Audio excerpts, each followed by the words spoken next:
La chose est connue sur le mont Olympe que c'est aux premières lueurs du soleil que Zeus, le dieu des dieux, et sa compagne Héra aiment à batifoler. Alors, il est évident que les habitants de l'Olympe sont habitués d'entendre, dès que le soleil se lève, râles, chuchotements, gémissements. Mais ce matin-là, les astres devaient être alignés d'une certaine manière.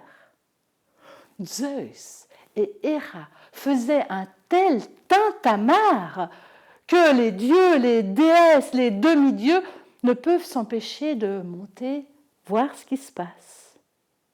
Et par ma foi, le spectacle est splendide.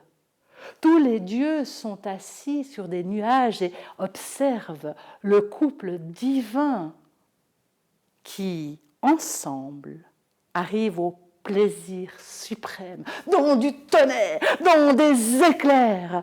Puis, le silence se fait et le couple redescend sur leur lit de nuages. Ensuite, on entend Héra susurrer à l'oreille de Zeus. Une fois de plus, c'est toi qui as crié le plus fort. Et Zeus répond, oui, bien sûr, c'est normal, c'est parce que j'ai la voix mâle. Tu, lui répond Héra. Je te le dis et je te le répète, c'est toujours toi qui as le plus grand des plaisirs. Alors, Zeus répond d'un ton sans réplique. Le plaisir de l'homme pourrait être aussi grand que l'empyrée. Il n'arrivera jamais au quart de la moitié du tiers du plaisir de la femme. Oh, s'ensuit une discussion où chaque déesse, chaque dieu a son mot à dire, les uns pour Héra, les autres pour Zeus. Heureusement, Héra cesse toute discussion en disant à Zeus: une fois de plus, mon cher ami, tu prouves que, en amour, tu es meilleur au lit qu'à la discussion, oui. Parce que personne ne peut savoir de l'homme ou de la femme qui a le plus grand plaisir. Pour cela, il faudrait être les deux en même temps, et je ne connais personne qui a ce pouvoir. Et Zeus lui répond: ma chère amie, tu te trompes. Il existe un être qui s'appelle Tirésias. C'est un simple mortel et je le surveille depuis un bon moment déjà. Tirésias, comme tout le monde le sait, est un oracle. Et Tirésias, c'est notamment lui qui a annoncé à Oedipe qu'il allait coucher avec sa mère, qu'il allait tuer son père et que ses enfants seront bien pires que lui. Mais avant ça, Tirésias a été un jeune homme, comme tout le monde, avant d'être représenté avec sa longue barbe blanche, ses yeux éteints et sa robe mi-homme, mi-femme. C'est l'histoire de Tirésias, ce jeune homme que Zeus raconte aux habitants de l'Olympe. Tirésias est en train de faire une sieste magnifique sous un acacia lorsqu'il est réveillé en sursaut par un couple de serpents enlacés dans les frasques de l'amour.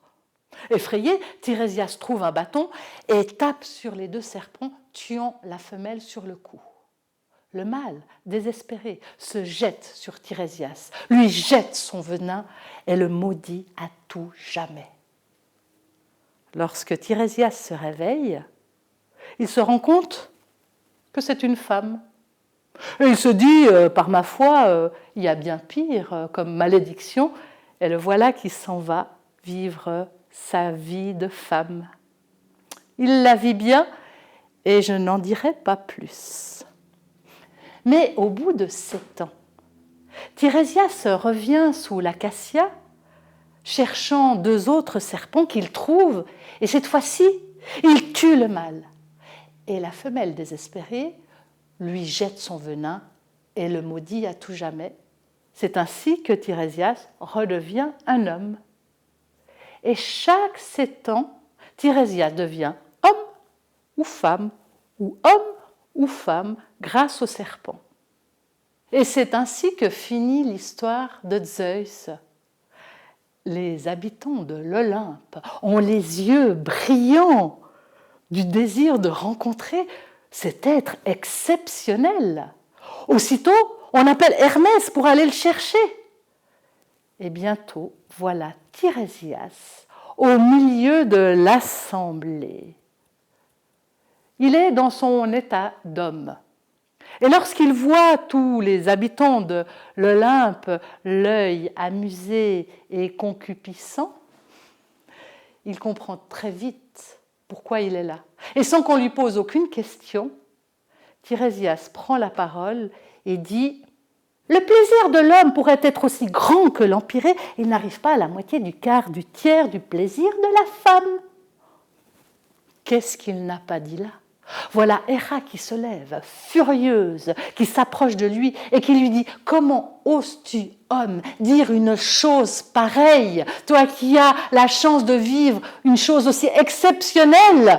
Aveugle tu as été, aveugle tu seras. » Héra lui crache au visage et Tirésias devient aveugle.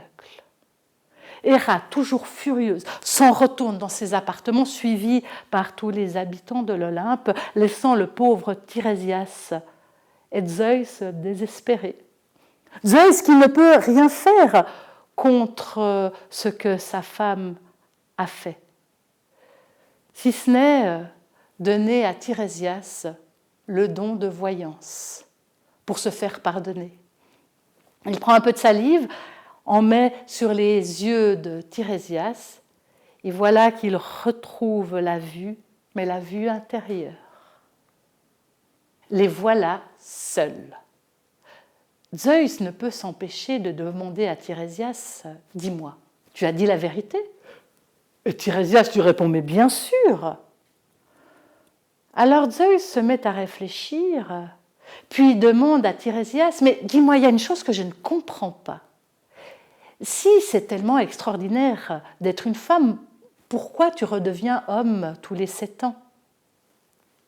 Tirésias sourit et lui dit « S'il est extraordinaire en amour d'être une femme, pour le reste, c'est extrêmement pénible.